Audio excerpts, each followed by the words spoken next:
Welcome back to my YouTube channel. I hope आपको chapter number 7 अच्छे से clear up हो गया होगा ट्रेनिंग। अगर कोई भी डाउट है ट्रेनिंग वाले चैप्टर में यू कैन आस्क मी। अब हमारा नेक्स्ट चैप्टर हम स्टार्ट करने जा रहे हैं, that is performance appraisal and potential appraisal. Performance को अप्रेज करना, जो वो काम कर रहे हैं, जो उनकी स्किल और एबिलिटी हमें काम करते हुए दिखाई दे रही है, उस चीज़ को अप्रेज करना। एंड साथ ही साथ पोटेंशियल अप्रेजल, जो उनके अंदर के पोटेंशियल है, जो उनके अंदर एबिलिटी है, वो जो हेजिटेशन है, जो नर्वसनेस है, उसको बाहर लाना और उस चीज़ का भी एक बेहतरीन यूज़ करना हमारी ऑर्गेनाइजेशन के लिए, उसको हम पोटेंशियल अप्रेजल कहते हैं। तो सबसे पहले देखिए one by one performance appraisal. Performance appraisal बहुत सारे टर्म्स में डिनोट करी गई है एक्सपर्ट ने in the field of management. Commonly हम परफॉर्मेंस को इवैल्यूएट करते हैं, एम्प्लॉयज़ को इवैल्यूएट करते हैं, उनका एक पर्सनल रिव्यू को देखते हैं, प्रोग्रेस को इवैल्यूएट करते हैं और मेरिट को रेट करते हैं। इन सारी अथॉरिटीज़ को हम इंटरचेंजली भी कर सकते हैं।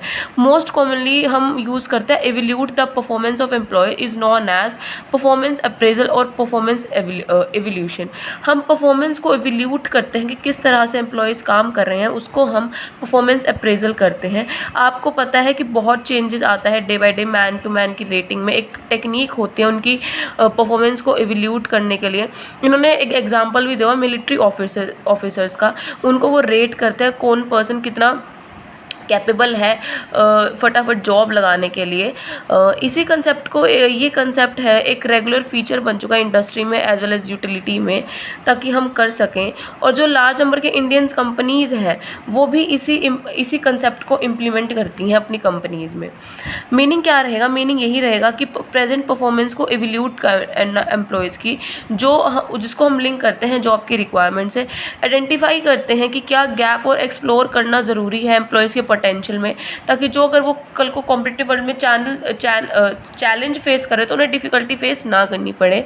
जिससे हम ऑर्गेनाइजेशन हेल्प करती है, आइडेंटिफाई करती है ऑर्गेनाइजेशन, ताकि राइट पर्सन को राइट प्लेस पे राइट जॉब मिल जाए।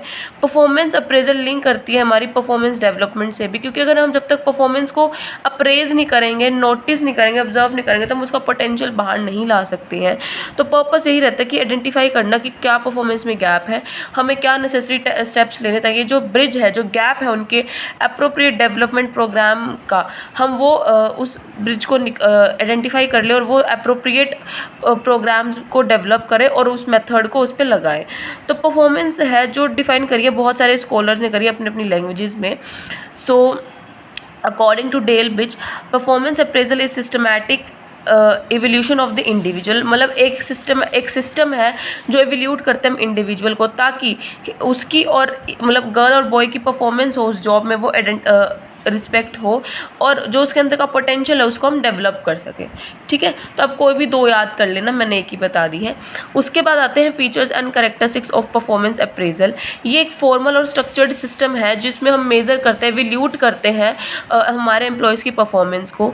साथ ही साथ हम उनकी ये भी इवैल्यूएट करते हैं कि प्रेजेंट जॉब में उन्होंने कितना परफॉर्म किया है और कितने पोटेंशियल को हमें इवैल्यूएट करना पड़ेगा हायर जॉब्स के लिए, इन फ्यूचर के लिए।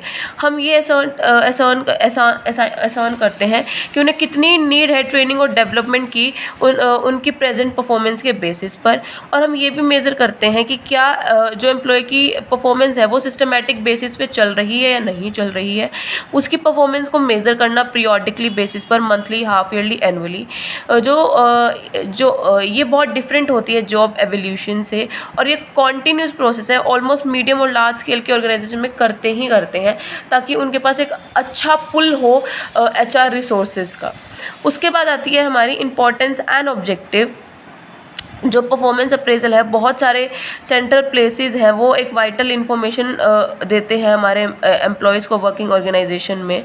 और जो भी इंपॉर्टेंट इन्फॉर्मेशन है वो करेक्ट और ऑब्जेक्टिव करेक्ट होती है, ताकि हम उसके बेसिस पे हम ऑब्जेक्टिव्स डिसाइड कर सकें हमारे एम्प्लॉयज़ के लिए। According to Hale, it is a process of evaluating the performance. हम परफॉर्मेंस को इवैल्यूएट करते हैं, और जो क्वालिफिकेशन है एम्प्लॉयज़ की, उसको हम रिक्वायरमेंट में टर्म्स करते हैं on the of the job. Job, ताकि जो वो एम्प्लॉयड है वो जो उसका पर्पस है इसमें वो इंक्लूड हो जाए, लाइक प्लेसमेंट के लिए, सिलेक्शन फॉर परफॉर्मेंसेस के लिए और फाइनेंशियल रिवॉर्ड्स के लिए। तो डेफिनेशन आपको क्लियरली रिवील कर रही है कि हम परफॉर्मेंस को एवेल्यूट करते हैं, वो बहुत इंपॉर्टेंट है डिसीजन लेने के लिए regarding placement, selection, promotion and various rewards के लिए। तो क्या क्या इंपॉर्टेंस रहेंगी? It's time to provide adequate feedback, हमें बहुत सारा फीडबैक मिलता है क्योंकि ईच इंडिविजुअल की हम परफॉर्मेंस को देखते हैं, गाइड करते हैं, ऑब्जर्व करते हैं और उसी के बेसिस पे हम उनके प्लेसमेंट, सिलेक्शन, प्रमोशन को डिसाइड करते हैं। साथ ही साथ वो हमें हेल्प करता है उनके बिहेवियर को इम्प्रूव करने में, बेटर और इफेक्टिव वर्किंग हैबिट्स बनाने में। उसका पर्पस यही है कि वो अपने मैनेजर को सारा डाटा दे ताकि उनके वो रिगार्डिंग डिसीजंस बना सके और फ्यूचर में उनको जॉब असाइन कर सके और कंपनसेशन दे सके। अकॉर्डिंग टू मैनेजर जो फॉर्मल परफॉर्मेंस प्लान कर जाते हैं ताकि हम डिज़ाइन कर सकें इन 3 नीड्स को। एक सिस्टमैटिक जजमेंट प्रोवाइड करता है ताकि हम उनके, सॉरी गाइस लाइट चली गई थी, सो कंटिन्यू करते हैं। वो एक सिस्टमैटिक जजमेंट प्रोवाइड करता है ताकि वो जो उनको सैलरी, ट्रांसफर, डिमोशन, टर्मिनेशन दे सके। हमें ये हेल्प करता है सबॉर्डिनेट्स को जानने में कि वो कितने अच्छे से काम कर रहे हैं, क्या सिचुएशन की नीड्स हैं उन्हें, ताकि हम चेंज ला सकें उनके बिहेवियर, एटीट्यूड, स्किल और नॉलेज में। और हमें ये भी एक्सप्लेन करता है कि सबॉर्डिनेट वेयर ही स्टैंड, वो कहाँ पर स्टैंड करता है हमारी ऑर्गेनाइजेशन का, रैंक क्या है, किस तरह की हमें उसको रेटिंग करनी चाहिए। It can be based on coaching और consulting the individual by the superior, हम उसको ये इस चीज़ पे भी बेस करते हैं कि उसे कितनी कंसल्टेंट और कोचिंग की नीड है। ठीक है, जो हमारा कमिंग है वो क्या स्टेट करता है कि जो ऑब्जेक्टिव है परफॉर्मेंस अप्रेजल वो कितना ज़रूरी है, उनकी कितना इंप्रूव कर सकता है एफिशिएंसी ऑफ द ऑर्गेनाइजेशन को, ताकि उसको हम मोबिलाइज कर सकें, मतलब अटेम्प्ट कर सकें और जो बेस्ट पॉसिबल एफर्ट्स है इंडिविजुअल एम्प्लॉय का वो ऑर्गेनाइजेशन में ला सके। तो 4 डिफरेंसेस पर्पस है परफॉर्मेंस अप्रेजल को सर्व करें। सैलरी रिव्यूज़ के लिए हम सैलरी किस बेसिस पे दें, उनकी परफॉर्मेंस को जज करके देते हैं। ट्रेनिंग और डेवलपमेंट ऑफ इंडिविजुअल, जितनी उनका परफॉर्मेंस होगा उसी के बेसिस पे हम ट्रेनिंग और डेवलपमेंट डिसाइड कर पाएंगे।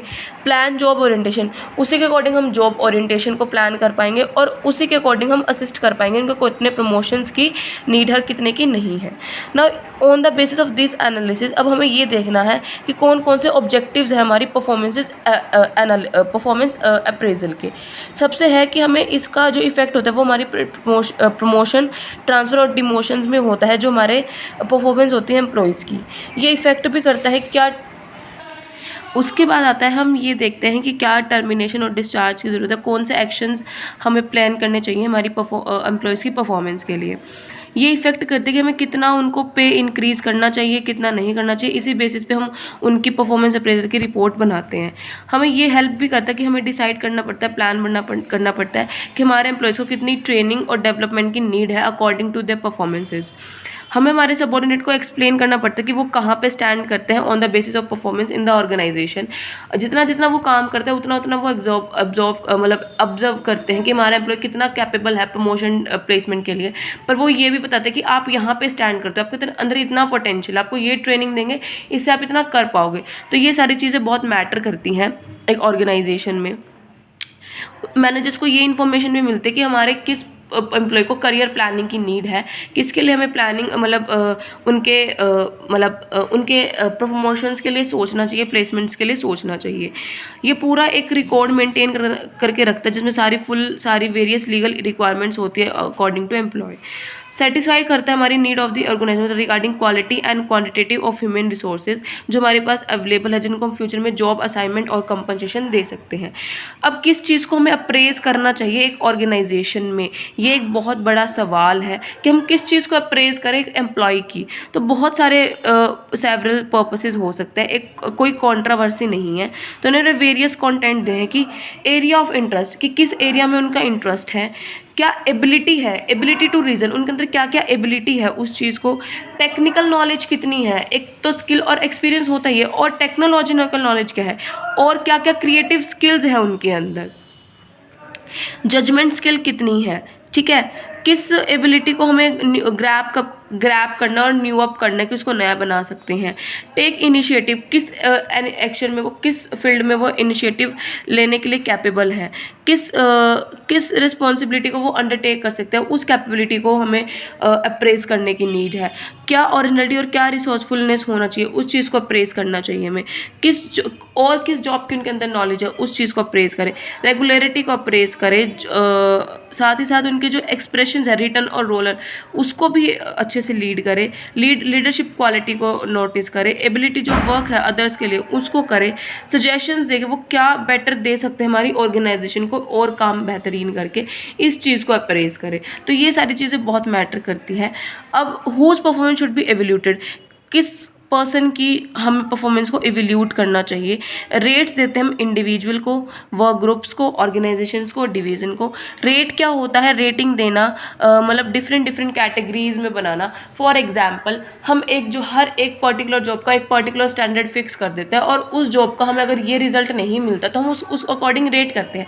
फॉर एग्जाम्पल, एक टीचर है, सॉरी एक वेटर है, ठीक है। वेटर का काम होता है कस्टमर के पास जाना, उन्हें अच्छे से वेलकम करना, उन्हें हमारे ऑर्गेनाइजेशन, हमारे रेस्टोरेंट के बारे में सारी इन्फॉर्मेशन देना, सारे मेन्यू बताना और उन्हें बताना कि हमारी स्पेशल डिश है, ये हमारी डेजर्ट्स है, उन सारी चीज़ों के बारे में बताना, उनसे अच्छे से आई कांटेक्ट करना, उनसे एक फैमिलियर वाला चीज़ें बताना, तब जाके हम उसको 5 रेट करेंगे, ठीक है। फॉर एग्जाम्पल, इसी में अगर वेटर जाता है, उन्हें मेन्यू बता देता है पर उन्हें सजेशंस नहीं देता कि आपको ये डिश ऑर्डर करनी है, तो उसको 4 मिलेंगे। वेटर जाता है, जस्ट मेन्यू दे देता है, उनसे कोई बातचीत नहीं करना, तो उसको 3 देंगे। वेटर जाता है, फ़ोन पे बात कर रहा है और मेन्यू दे देता है, उनसे कुछ नहीं कह रहा और वापस आ जाता है, उसको हम 2 कहेंगे। वेटर कुछ नहीं कर रहा, अपना मेन्यू पकड़ा के आ रहा है, उसको फिर हम 1 रेट करेंगे। तो इस तरीके से हम रेट करते हैं हमारे हर एक एम्प्लॉय को उसकी जॉब परफॉर्मेंस में, कि अगर पर्सन ये काम कर रहा है, अगर ये सारी क्वालिटीज़ हैं। फॉर एग्जाम्पल, अगर एम्प्लॉयज़ के अंदर जॉब कर भी रहा है, स्किल भी है, एबिलिटी भी है, लीडरशिप क्वालिटी भी है, अच्छे से डिसीजन भी ले रहा है, अपने व्यू पॉइंट भी रखा है, उसको हम 5 देंगे। कोई पर्सन है जॉब कर रहा है, डिसीजन दे रहा है पर इंटरेस्ट नहीं ले रहा काम में, उसको हम 4 देंगे। 3 किसको देंगे, जो सिर्फ अपना काम कर रहा है और सुन रहा है, उसको 3 देंगे। 2 उसको देंगे सिर्फ जो अपना काम कर रहा है, सुन भी नहीं रहा, उसको 2 देंगे। और जो अपना काम भी अच्छे से नहीं कर रहा, उसको 0 रेट करेंगे। तो इस बिहाफ पे हम उनको रेट करते हैं कि कौन पर्सन कितना कैपेबल है उस पर्टिकुलर जॉब को करने का, तो हम उसके अकॉर्डिंग उनको रेट करते हैं। तो इस बिहाफ पे हम उस पर्सन को रेट करते हैं। आई होप आपको मेरे एग्जाम्पल से क्लियर हो गया होगा। अब उसके बाद आता है what should measure the performance. हमें ऐसा डिसीजन लेना चाहिए कि जो परफॉर्मेंस को मेज़र करें, किस चीज़ को हमें मेज़र करना चाहिए। तो ये क्वेश्चन भी बहुत अराइज होता है, तो हमें इस चीज़ को रेट करना चाहिए। इंडिमिनेटेड, super and supervisor, HR department, subordinate, peers मतलब person of the same rank, committees, client and स्वेल, असिस्ट डिग्री अप्रेजल, जो सुपीरियर, पीयर्स, सबॉर्डिनेट, सबको कलेक्ट करना चलता है। तो ये सारे तरीके हैं कि हमें किस चीज़ को मेज़र करना चाहिए परफॉर्मेंस को। अब देखिए ये डिफरेंट रेट्स है, जो HR डिपार्टमेंट भी देगा, सबॉर्डिनेट्स भी देगा, पीयर देंगे जो पर्सन है सेम रैंक पर ही काम कर रहा है, कमेटीज देंगी, क्लाइंट्स देंगे, खुद आप अपने आप को अप्रेज करेंगे क्योंकि आपको अपने आप से ज़्यादा बेहतर कोई नहीं समझ सकता। 3 डिग्री अप्रेजल होगा और जो हमारे सुपरवाइजर है वो करेंगे। तो ये सारे रेट्स हैं जो पर्सन आपकी परफॉर्मेंस को इवेल्यूट करेंगे, जिनको हम रेटर्स कहते हैं। The person who evaluate the performance are called raters. What should be performance appraised. जो परफॉर्मेंस के रेट है वो अप्रेज कर जाते हैं क्वार्टरली, हाफ ईयरली, एनुअली। एक टाइम इंटरवल होता है परफॉर्मेंस को इवेल्यूट करने का, वो जो डिपेंड करती है हमारी HR डिपार्टमेंट की पॉलिसीज़ क्या है, उसी को कंसर्न करते हुए हम परफॉर्मेंस अप्रेजल करते हैं। सबसे पहला है जो परफॉर्मेंस अप्रेजल, एक सिस्टमैटिक प्रोसेस, इसमें बहुत सारे स्टेप्स इन्वॉल्व हैं। सबसे पहला स्टेप है हमारा एस्टेब्लिश्ड परफॉर्मेंस स्टैंडर्ड।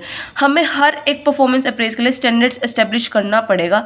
जो हमारे स्टैंडर्ड्स होंगे वो क्लियर, ऑब्जेक्टिव होने चाहिए ताकि हर एक कंटेंट का हम इवेल्यूट कर सके। और हम हर एक स्टैंडर्ड का बेंचमार्क होता है जो हमारे परफॉर्मेंस के अकॉर्डिंग कंपेयर्ड होता है। अब ऐसे पता है कि मैंने वेटर का एक स्टैंडर्ड सेट कर दिया, अगर उसके अंदर ये 5 क्वालिटीज़ होंगी तो ही हम उसको 5 रेट देंगे, अदरवाइज वो रेट से गिरता रहेगा, मतलब 5 से 4, 3, 2, 1 आता रहेगा। तो हर एक परफॉर्मेंस का, हर एक जॉब का, हर एक लेवल का हमें एक स्टैंडर्ड सेट करना पड़ेगा। उसी के बाद हम पर्टिकुलर एम्प्लॉय को कंपेयर कर सकते हैं उस स्टैंडर्ड से जो हमने खुद इस्टेब्लिश किया है, हमारे HR डिपार्टमेंट की जो पॉलिसी है उस चीज़ से क्रिएट किया गया है।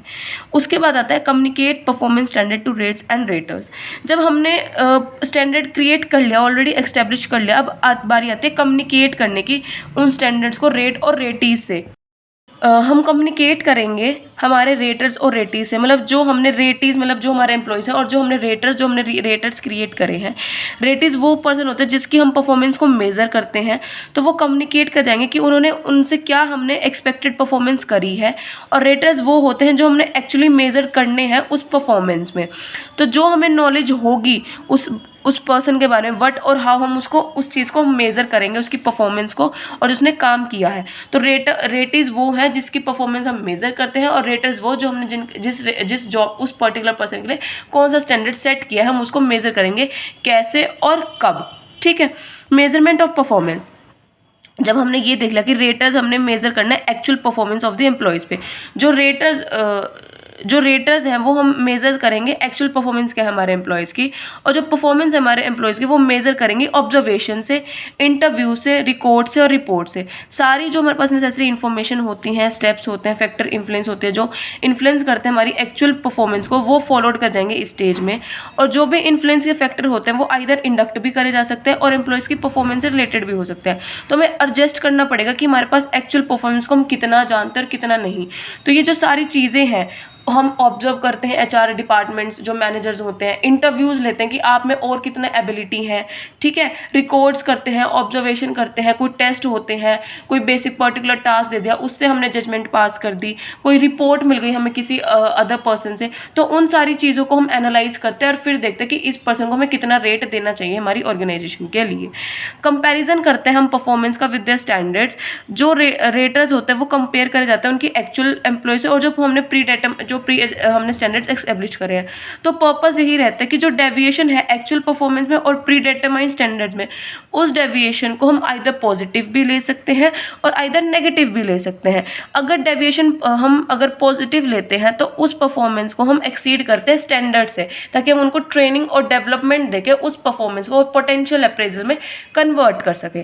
ठीक है, अगर हम नेगेटिव लेते हैं तो वो हमारे लेस होती है हमारे स्टैंडर्ड से, अगर फिर हम उसके डिमोशन, ट्रांसफ़र या प्लेसमेंट के बारे में सोचते हैं कि उसको प्लेस करना चाहिए, प्रमोट करना चाहिए या फिर ट्रांसफ़र या सेपरेशन करनी चाहिए। जो परफॉर्मेंस होती है वो कंपेयर करी ही जाती है, अदर एम्प्लॉयज़ से भी करी जाती है, ताकि वो एग्जैक्टली हमें पता चल रहे कि कंपैरिजन एक ऑर्गन में एक पर्सन से ही होगा। फॉर एग्जाम्पल, अगर फाइनेंस डिपार्टमेंट में अगर हम 4 एम्प्लॉयज़ का परफॉर्मेंस अप्रेज कर रहे हैं, मेजर कर रहे हैं, तो चारों को एक दूसरे से ऑब्वियसली कंपेरिजन करा जाएगा और उसी के बेसिस पे एक को प्रमोट किया जाएगा। अब चारों को तो प्रमोट कर नहीं सकते एक ही पोस्ट पे, तो ये चीज़ें बहुत मैटर करती हैं एक ऑर्गेनाइजेशन में।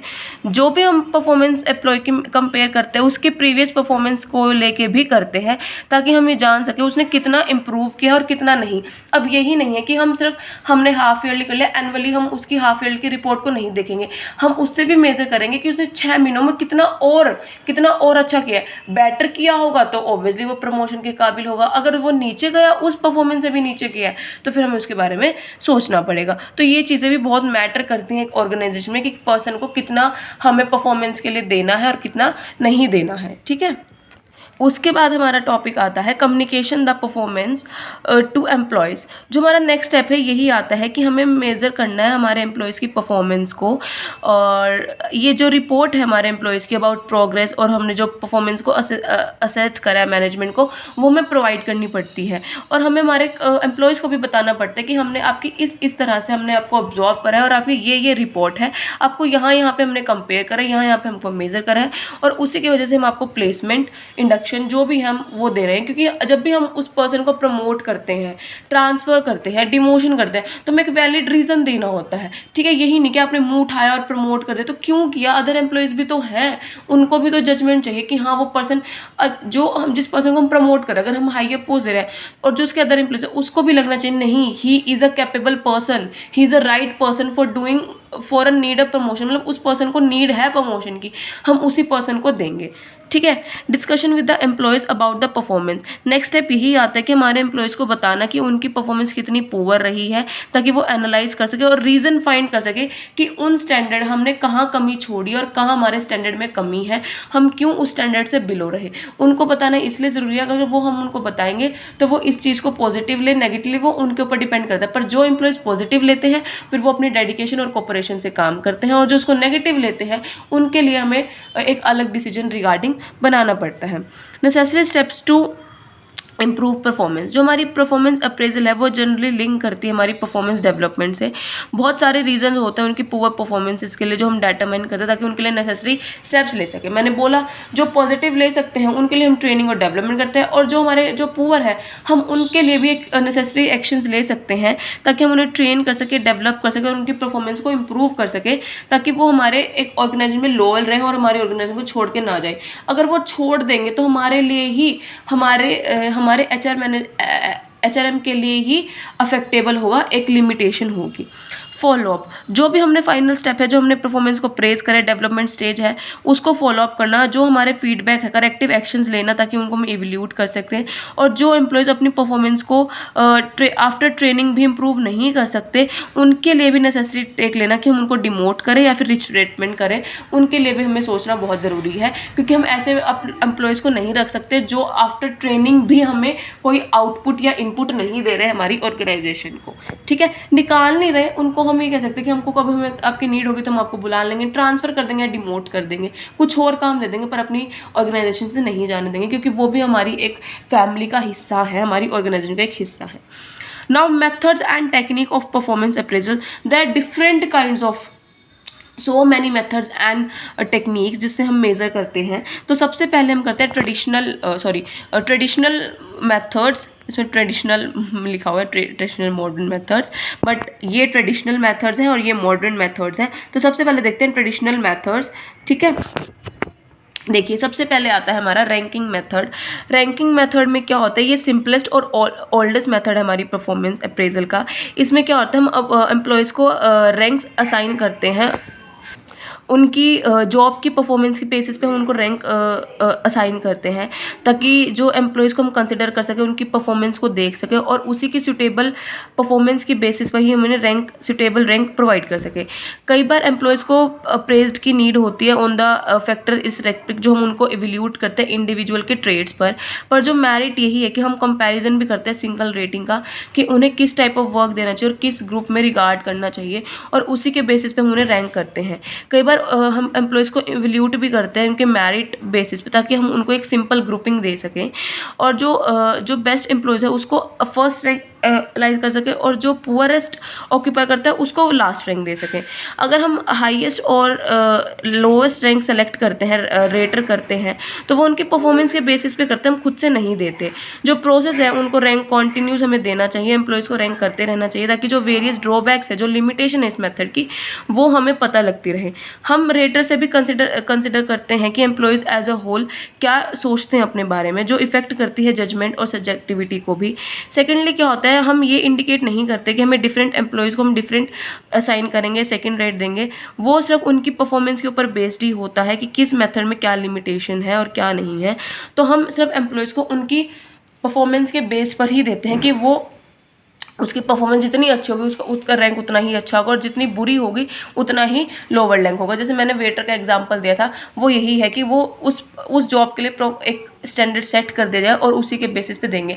अब आपने देखा है, हम किसी रेस्टोरेंट में जाते हैं, फीडबैक फॉर्म फिल करते हो तो वो आपसे रैंक लेते हैं कि वो कहाँ पे स्टैंड करते हैं और उसी के बेसिस पे वो अपनी करेक्टिव एक्शंस लेते हैं। ठीक है, पेयर्ड कंपैरिजन मेथड, इसमें क्या होता है, ये improvement over simple ranking method है। इसमें क्या होता है कि हम जो रेटर्स हम असाइन करते हैं, रैंक देते हैं हमारे एम्प्लॉयज़ को, वो कंपेयर करते हैं वन अदर एम्प्लॉयज़ से फॉर जो हमारे उस ग्रुप में होते हैं जो बेटर होते हैं। जैसे फॉर एग्जांपल, अगर हम N को 2 से कर रहे हैं, ठीक है, मतलब A को हम B से कर रहे हैं और मान लें A बेटर है, तो हम अब A को फिर C से करेंगे। A और C में से अगर C बेटर है तो हम C को D से मेज़र करेंगे, C और D में से अगर C बेटर है तो हम C को E से करेंगे। इस तरीके से हम उनको पेड कंपैरिजन मेथड करेंगे और उसी पेड पर्सन को करेंगे जो उसी फील्ड में है, मतलब उसी सेम प्लेटफॉर्म पर है। हम रेटर देते हैं उसी के 2 एम्प्लॉयज़ को फॉर ईच पेज, मतलब हर एक पेज से। इन्होंने एग्जांपल दिया हुआ है, N1 माइनस कर दिया तो 2, एंड एक टोटल नंबर है जो कंपेयर करा जा रहा है पर्सन से, और जहाँ पे नंबर 10 एम्प्लॉयज़ है तो 10 को माइनस कर दिया 1 से तो 2 हो गया। ऐसे 45 कंपैरिजन होते हैं जहाँ पे नंबर्स को हम रिलेटिव राज होते हैं। जो ये टेक्निक है टाइम कंज्यूमिंग होती है, और ड्रॉबैक यही है कि हम इसको पीरियोडिक एम्प्लॉयज़ का यूज़ नहीं कर सकते हैं रेट में, क्योंकि वो इम्प्रूवमेंट नहीं होगी हमारे एम्प्लॉयज़ की ओवर द पीरियड। और जो एम्प्लॉय इन इस में हर एक टेक्निक में उनकी परफॉर्मेंस को ही मेजर करते हैं और एक स्पेसिफिक जॉब क्राइटेरिया के बेसिस के ऊपर। ठीक है, ग्रेडिंग मेथड आता है, इसमें क्या होता है कि हम जो रेटर हैं वो एक सर्टेन एट्रीब्यूट्स के अप्रेज को करते हैं और उसी के अकॉर्डिंग ग्रेड देते हैं। एट्रीब्यूट्स क्या हो सकते हैं उसको फाइनलाइज हमें केयरफुली करना होता है। एट्रीब्यूट हो गया जॉब की knowledge, dependently, loyalty, ability to learn कितनी है, quality of work, development potential, और उसी के अकॉर्डिंग हम प्री ग्रेड देते हैं उसकी प्रेजेंस और एब्सेंस के बेसिस पर कि क्या उसकी परफॉर्मेंस रही है, क्या एब्सेंस रही है, और उसी के एम्प्लॉयज़ के एट्रीब्यूट होते हैं। अब 5 ग्रेड होता है A to E, उसमें A excellence, B for very good, C for good. तो ये सारे ग्रेड्स होते हैं और उनकी जो बेसिस है, वर्क है, परफॉर्मेंस है, जो प्रेजेंस है, डिज़ायर एट्रीब्यूट की, उसी के बेसिस पे हम उसको ग्रेड कर देते हैं। अगला मेथड है हमारा rating scale and graphic rating scale method. ये बहुत मोस्ट कॉमनली और वाइडली यूज़ करा गया मेथड है, टेक्निक है। इस मेथड में हम सिंपल रेटिंग स्केल देते हैं और जो जजमेंट होती है वो परफॉर्मेंस को रिकॉर्ड करने के बाद होती है। हम परफॉर्मेंस को रेट करते हैं, डिफरेंट सेट देते हैं, और जो रेटर है वो कंपेयर करे जाते हैं उसकी परफॉर्मेंस एट्रीब्यूट से भी, और जो हम उसको असाइन कर सके हैं स्कोर जो हर एक जॉब के लिए। जो रेटर है वो प्रिंट फॉर्म लेता है हर एक एम्प्लॉय के लिए ताकि हम उसको रेट कर सकें। डिफरेंट जो डिटेल है, क्वालिटीज़ है, करेक्टरिस्टिक्स है, फॉर एग्जाम्पल उसको रेट करते हैं। एग्जाम्पल्स भी दिए हुए इन्होंने इन सारी कैटेगरीज पे। और जो फॉर्म है वो 2 type of rate scale contain करेगा, एक कॉन्टीन्यूस रेटिंग स्केल और एक डिसकॉन्टिन्यूटिंग स्केल की भी कौन से में कॉन्टिन्यूटली वो कर रहा है। देखिए यहाँ पे इन्होंने एग्जांपल दिया, जॉब की नॉलेज 0 में जो उसको पुअर नॉलेज है, मोर नॉलेज है, सेटिस्फैक्ट्री जॉब है, बहुत अच्छा काम कर रहा है, और एक्सप्रेशन मतलब अंडरस्टैंड ही बहुत अलग लेवल है। ठीक है, क्वालिटी ऑफ वर्क में एक्सेप्शनल है, ओकेजनली करता है, सेटिस्फैक्ट्री मतलब सेटिस्फाइड है, ओकेजनली इनएक्यूरेट मतलब ओकेजन से भी ज़्यादा अच्छा, और एक्सपेक्टली ऐसे ज़्यादा।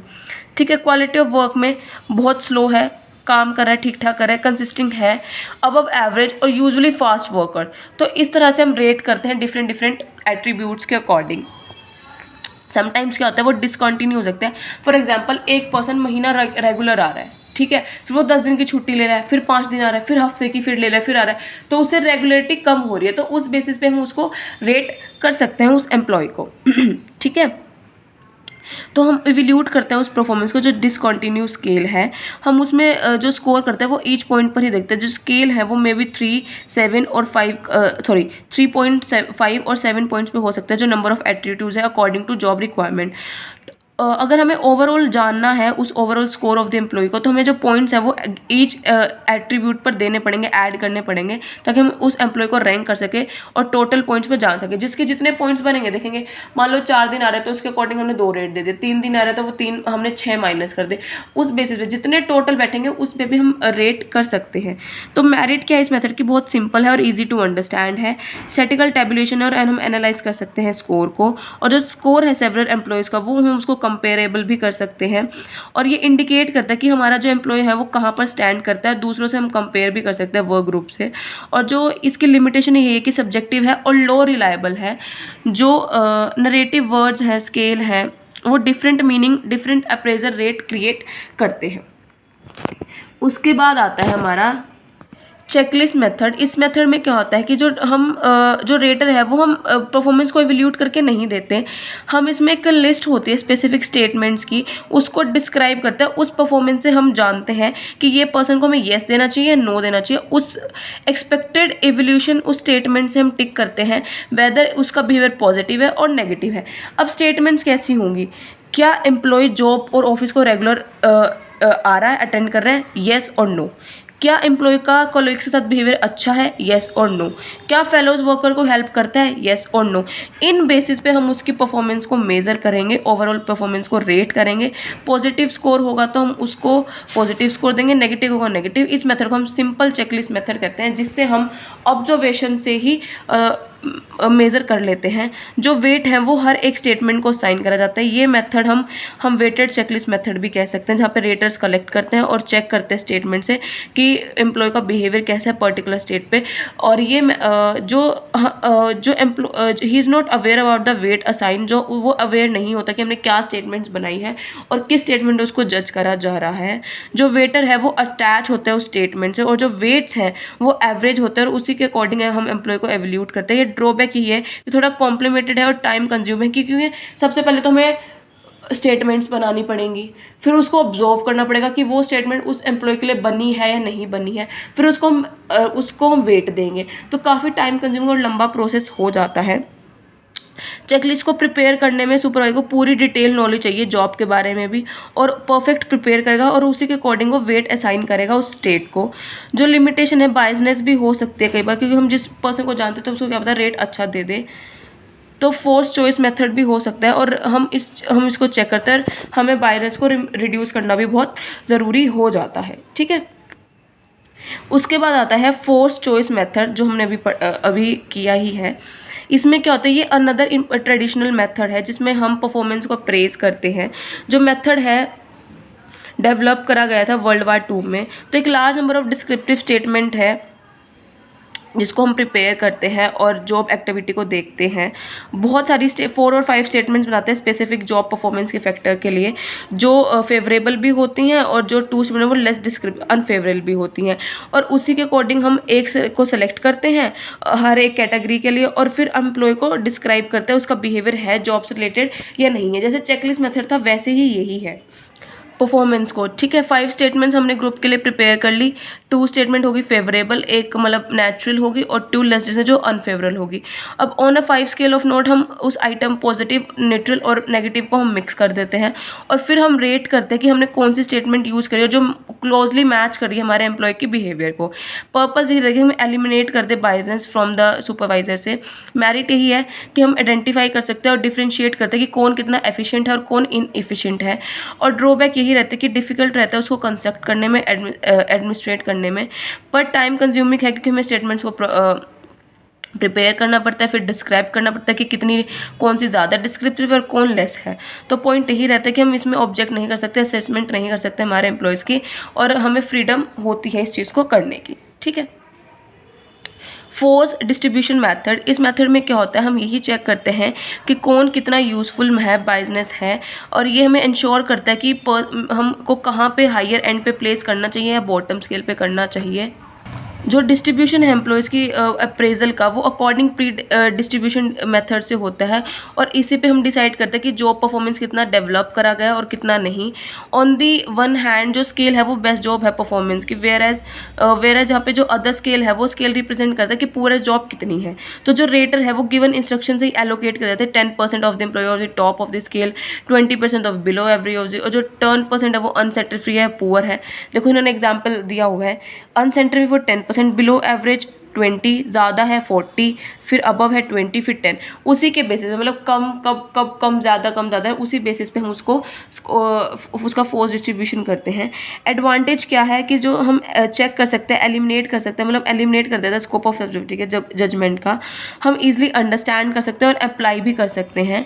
ड्रॉबैक यही है कि ऐसे डिपार्टमेंट के लिए एम्प्लॉयज़ को हमें देखना पड़ता है कि कौन अबव परफॉर्मेंस है, और हमें डिफ़िकल्टी यही होती है डिसाइड करने में कि किस पर्सन को कहाँ पर प्लेस करें, लोअर एंड पर, मतलब इधर साइड करें, मतलब लेफ्ट साइड करें या राइट साइड करें। तो ये काफ़ी ज़्यादा डिफ़िकल्टी फेस करनी पड़ती है। ठीक है, तो बस आज के लिए इतना ही। वीडियो थोड़ी लंबी हो गई है, तो हम बाकी के मेथड्स हम नेक्स्ट वीडियो में कवर अप कर लेंगे, मतलब पूरा चैप्टर ही ख़त्म कर लेंगे। आज के लिए इतना ही। तो कोई भी प्रॉब्लम हो यू कैन आस्क मी, आप मुझसे ईमेल पे या टेलीग्राम पे फिर इंस्टाग्राम आईडी पे पूछ सकते हैं।